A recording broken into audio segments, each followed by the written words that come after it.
ಸ್ನೇಹಿತರೆ, ನಿಮಗೆ ಕಡಿಮೆ ಬಡ್ಡಿ ದರದಲ್ಲಿ ಸಬ್ಸಿಡಿ ಸಿಗುವಂತ ಯಾವುದಾದ್ರೂ ಯೋಜನೆ ಬೇಕಪ್ಪ, ಸೊ ನಾನು ಕೂಡ ಬಿಸ್ನೆಸ್ ಅನ್ನ ಶುರು ಮಾಡಬೇಕು ಅಂತಂದ್ರೆ MSME ಬೆಸ್ಟ್ ಅಂತಾನೆ ಹೇಳ್ಬೋದು. ಯಾಕಂತಂದ್ರೆ ಇಲ್ಲಿ ಸಣ್ಣ ಅಥವಾ ಮಧ್ಯಮ ಉದ್ಯಮಿಗಳಿಗೆ ಬಡ್ಡಿ ಕಡಿತದ ಸೌಲಭ್ಯ ಸಿಗುತ್ತೆ. ಸೊ ಕರ್ನಾಟಕದ MSME ಘಟಕ ಅಂದ್ರೆ ಮ್ಯಾನುಫ್ಯಾಕ್ಚರಿಂಗ್ ಆಗಿರ್ಬೋದು, ಸರ್ವಿಸ್, ಸೊ ಇದರಲ್ಲಿ ಉದ್ಯಮ ನೋಂದಣಿ ಮಾಡಿರುವವರು ಈ ಒಂದು ಯೋಜನೆಗೆ ಅರ್ಹರಾಗಿರ್ತೀರಾ ಸ್ನೇಹಿತರೆ. ಇಲ್ಲಿ ನಿಮಗೆ 5 ಲಕ್ಷದಿಂದ 2 ಕೋಟಿವರೆಗೆ ಲೋನ್ ಸಿಗುತ್ತೆ. ಸೊ ಬಡ್ಡಿ ಸಬ್ಸಿಡಿ ಬಂದು ಜಸ್ಟ್ 5.5% ಇರುತ್ತೆ ಸ್ನೇಹಿತರೆ. ಸೊ ಹೇಗೆ ಅರ್ಜಿಯನ್ನ ಸಲ್ಲಿಸೋದು?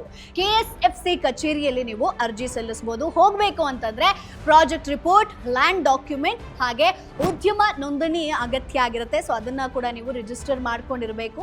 ಅದರ ಜೊತೆಗೆ ಹೊಸ ಘಟಕ ಸ್ಥಾಪನೆ ಮಾಡಬೇಕು ಅಥವಾ ನಿಮ್ಮ ಬಿಸ್ನೆಸ್ ಅನ್ನ ಎಕ್ಸ್ಟೆಂಡ್ ಮಾಡಬೇಕು, ಯಂತ್ರೋಪಕರಣವನ್ನ ಖರೀದಿ ಮಾಡಬೇಕು, ಸಾಲ ಬೇಕು ಅಂತಂದ್ರೆ ನೀವು ಈ MSME ಯೋಜನೆ ಅಂಡರ್ ಅಲ್ಲಿ ನೀವು ಸಾಲವನ್ನ ಪಡ್ಕೊಳ್ಬಹುದು. ಕಡಿಮೆ ಬಡ್ಡಿ ದರದಲ್ಲಿ ಇದು ನಿಮಗೆ ಸಿಗುತ್ತೆ. Boss Vala, B the boss.